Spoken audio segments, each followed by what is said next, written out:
Dear everyone, मैं सुनीता सिंह स्वागत करती हूँ आप सभी का एयर केमिस्ट्री क्लासेस में। और अभी अपने क्लास में करेंगे क्लास 11 केमिस्ट्री से चैप्टर 12 से NCERT exercise question number 18। Okay, तो चलिए क्वेश्चन देखते हैं। क्या है हमारा question? Give a brief description of principles of the following techniques taking an example in each case, crystallization, distillation and chromatography. ठीक है, इन तीनों के बारे में आपको बताना है और एग्जाम्पल भी देना है। तो सबसे पहले ये जानेंगे आंसर के थ्रू हम कि आखिर ये तीनों चीज़ें हैं क्या। हम लोग आंसर लिखते हैं तो पहले ये पता होना चाहिए हमें कि ये है क्या तीनों। तो जान लीजिए कि method of purification of organic compound में 5 तरह का मेथड है यहाँ पे आपके पास: sublimation, crystallisation, distillation and differential extraction and chromatography. Okay, तो ये 5 मेथड्स यूज होते हैं purification of organic compound. Purification का मतलब क्या होता है? किसी भी कंपाउंड में जो अनवांटेड चीज़ होता है, आपका इम्प्योरिटीज़ होता है, उसको जब आप हटाते हैं और आपको प्योर कुछ प्राप्त हो जाता है तो उसे कहते हैं प्यूरिफिकेशन। ठीक है, तो प्यूरिफिकेशन ऑफ ऑर्गेनिक कंपाउंड का मतलब हो गया कि ऑर्गेनिक कंपाउंड के साथ जो इम्प्योरिटीज़ है उसको आप प्यूरिफाई करेंगे, उसको हटाएंगे। तो उसके लिए डिफरेंट डिफरेंट मेथड यूज़ किया जाता है जिनका नाम यहाँ पे आपको दिया गया। तो अब ये आप समझ चुके हैं कि ये तीनों जो आपको लिखना है ये क्या है? Method of purification of organic compound है। यहाँ पे हमें ये 3 ही करना है, इसलिए हम ये 3 ही करेंगे आंसर में। ओके, तो चलिए अब देखते हैं क्या है क्रिस्टलाइजेशन। ओके, तो क्रिस्टलाइजेशन में क्या है वो देख लीजिए। This is the one of the most commonly used techniques for the purification of solid organic compounds. It is based on the differences in the solubilities of compound and the impurity in a suitable solvent. ये जो part है इसको ध्यान रखना है, बस यही आपको ध्यान रखना है। क्रिस्टलाइजेशन के अंदर क्या होता है? ये मतलब ये एक कॉमनली यूज टेक्निक्स है, बहुत ही इंपॉर्टेंट ये टेक्निक्स है जो कि यूज होता है किसके लिए? Purification of solid organic compounds. Keyword हो गया आपका। और कैसे बेस्ड है, किस चीज़ पे बेस्ड है, तो वो समझना है आपको कि ये difference in the solubilities of compound and impurity in suitable solvent है। किसी सुटेबल सॉल्वेंट में आपके ऑर्गेनिक कंपाउंड का सॉल्युबिलिटीज़ और इम्प्योरिटी का सॉल्युबिलिटीज़ का डिफरेंस पर डिपेंड करता है। यानी कहने का मतलब ये हुआ कि ऑर्गेनिक कंपाउंड पहले डिजॉल्व हो जाएगा या इम्प्योरिटी पहले डिजॉल्व हो जाएगा उस सॉल्वेंट में। दोनों में से वाइस वर्सा आप कर सकते हैं।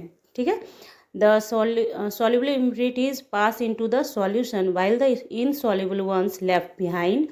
The hot solution is then filtered and allowed to cool undisturbed till crystallization is complete. The crystals are then separated from the mother liquor by filtration and dried. Okay, example हो गया crystallisation of sugar. तो यहाँ पे complete हो गया crystallisation. ठीक है, आगे चलिए डिस्टिलेशन देखते हैं क्या है। तो सबसे पहले देखेंगे this is important method is used to separate. किसको सेपरेट करने के लिए यूज होता है? तो volatile liquid from non volatile impurities. समझ गए?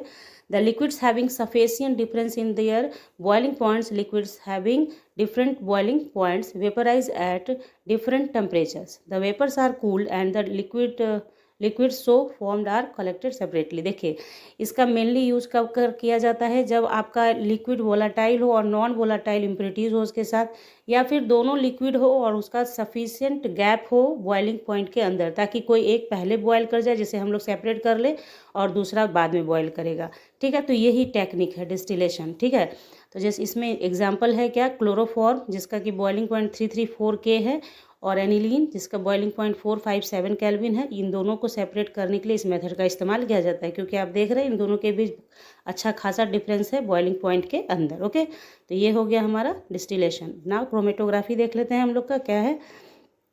तो क्रोमेटोग्राफी नाम से ही क्लियर है आपका। देखिए, chromatography is based on the principles of selective distribution of the components of the mixture between two phases, a stationary phase and moving phase. ये एकदम से याद रखना है कि 2 फेज होता है, एक स्टेशनरी फेज एक moving phase. The stationary phase can be solid और लिक्विड। स्टेशनरी फेज 2 ही चीज़ हो सकता है, एक या तो सॉलिड या तो फिर लिक्विड। ध्यान रखना है, ये सब MCQs में भी आपके काम आएगा, इसलिए इस कीवर्ड को ध्यान रखिएगा। While the moving phase is liquid और गैस। स्टेशनरी फेज सॉलिड और लिक्विड हो सकता है, और आपका मूविंग फेज क्या हो सकता है? लिक्विड और गैस हो सकता है। When the stationary phase has solid phase is solid, the basis is adsorption, and when it is liquid the basis is partition. Okay, तो देखिए यहाँ पे इसके लिए एग्जांपल देख लेंगे। क्रोमेटोग्राफी से किसको सेपरेट किया जाता है, तो chromatography is generally used for the separation of coloured substances found in plant. तो इस तरीके से हमारा क्वेश्चन नंबर 18 कंप्लीट हो गया। इसे ध्यान से आप लिख लें अपनी कॉपी पे, ध्यान से पढ़ें, जो जो बातें कही गई हैं कि ये आपका कीवर्ड है तो उसे ध्यान से रखें ताकि MCQs में आप कहीं फंसे नहीं। तो अगर वीडियो अच्छी लगी हो तो वीडियो को लाइक करें, शेयर करें और चैनल को सब्सक्राइब करें। Thank you.